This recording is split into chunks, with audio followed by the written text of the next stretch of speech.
आज আমি আপনাদের সাথে একটা চাইনিজ রেসিপি শেয়ার করব। বাই দ্য ওয়ে, আমি আপনাদের Trisha, welcome to my channel Trisha's tasty ট্রিটে। আর আজকে আমি বানাচ্ছি মিক্সড ফ্রাইড রাইস। তাহলে চলুন শুরু করা যাক। এই মিক্সড ফ্রাইড রাইস বানানোর জন্য বলে আমি 500 গ্রাম মতো ফ্রাইড রাইসের চাল নিয়ে নিয়েছি। এবার এটাকে ভালো করে ধুয়ে ভাত বানিয়ে নেব।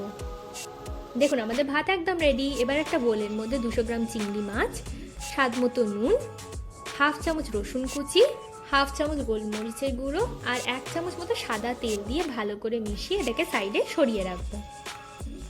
অন্য একটা বোলে 100 গ্রাম চিকেন দিয়ে দেবো স্বাদ মতো নুন, হাফ চামচ গোলমরিচের গুঁড়ো, হাফ চামচ রসুন কুচি আর হাফ চামচ সয়া সস দিয়ে এটাকে আমরা ভালো করে মিশিয়ে সাইডে সরিয়ে রাখবো। এবার কড়াইতে সাদা তেল দিয়ে দিচ্ছি, দিয়ে 3টে ডিম দিয়ে দেবো। এবার এতে স্বাদ মতো নুন আর দেবো হাফ চামচ মতো গোলমরিচের গুঁড়ো। এবার এটা আমরা ভুর্জি বানিয়ে নেব। আপনারা গ্যাসটাকে একদম হাইতে রেখে এই ভুর্জিটা বানাবেন, তাহলে কিন্তু ডিমটা খুব নরম হবে। দেখুন এবার এটাকে আমরা প্লেটে তুলে রাখবো। আবার কড়াইতে তেল দিয়ে দেবো, দিয়ে চিংড়ি মাছটাকে দিয়ে দেবো, দিয়ে এটাকে ভেজে নেবো। চিংড়ি মাছটা বেশিক্ষণ ভাজবেন না, তাহলে কিন্তু চিংড়ি মাছের রঙটা পাল্টে যাবে। চিংড়ি মাছটা ভাজা হয়ে গেছে, এবার আমি চিংড়ি মাছটাকে তুলে দেবো। আবার কড়াইতে তেল দিয়ে আমরা চিকেনটাকে ভেজে নিচ্ছি। চিকেনটাকেও বেশিক্ষণ ভাজবেন না, তাহলে কিন্তু চিকেনটা শক্ত হয়ে যাবে।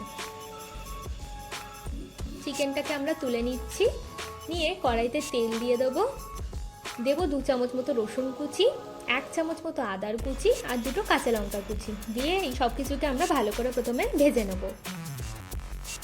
ভাজা হয়ে গেলে আমি 2টো পেঁয়াজের কুচি দিয়ে দেবো, দিয়ে আমরা পেঁয়াজটাকেও ভালো করে ভেজে নেব। পেঁয়াজটা গোলাপি গোলাপি মতো ভাজা হয়ে গেছে। এবার আমরা এর মধ্যে 1 কাপ বিনসের কুচি, 1টা গাজরের কুচি, 1টা ক্যাপসিকাম কুচি, স্বাদ মতো নুন দিয়ে দেবো, দিয়ে ভালো করে এটাকে আমরা ভেজে নেব। আমরা কিন্তু সবজিটাকে একদম হাই ফ্লেমে ভাজছি। দেখুন সবজিটা ভাজা ভাজা হয়ে গেছে। এবার আমি এর মধ্যে ভাতটা দিয়ে দেবো, ভাজা চিংড়ি মাছ, ভাজা চিকেনটা দিয়ে দিচ্ছি, ডিমের ভুর্জিটাও দিয়ে দেবো। এবার এর মধ্যে স্বাদ মতো চিনি, হাফ চামচ মতো আজিনামোটো দেবো, এটা অপশনাল, আপনারা না দিতেও পারেন। এবার এর মধ্যে 1 চামচ ভিনিগার আর হাফ চামচ মতো সয়া সস দিয়ে দিচ্ছি, দিয়ে এটাকে এবার আমরা ভালো করে মিশিয়ে নেব। আচ্ছা, এটাকে একটু হালকা হাতে মেশাবেন, নলে কিন্তু ভাতগুলো ভেঙে যাওয়ার একটা সম্ভাবনা থাকে।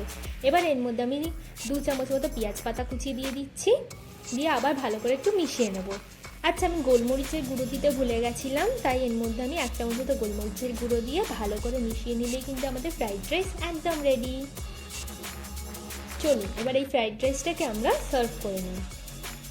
আমার ভিডিওটি যদি আপনাদের ভালো লেগে থাকে তাহলে প্লিজ একটি লাইক করবেন, প্রচুর প্রচুর শেয়ার করবেন, আর এরকম আরও ভিডিও পেতে আমার চ্যানেলটিকে সাবস্ক্রাইব করবেন। ধন্যবাদ।